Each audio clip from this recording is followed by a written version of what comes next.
Okey. Satu halal, dua haram. Jujur tau. Ya, okey. Dia bukan mangga kat Thailand Ini mangga harum manis original. Beza. Komen, sedap ke tak sedap? Sedap. Sedap. Sedap tak? Tak manis okey. Jangan. Sedap. Janji Ali lala mahal tak tipu. Sedap.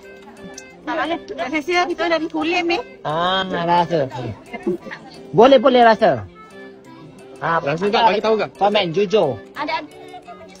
Ada ni tak banyak. Sedap. Sedap tak? Sedap.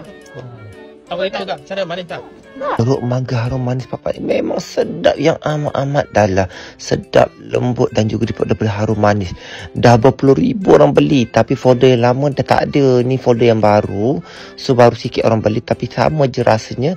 Beli 4 percuma tapawai tau. Nak jimat ambil 2. Harga RM14.90 je. Tapi rasanya tak sedap. Beli kat beg kuning RM14.90. Beli sebelum kehabisan stok.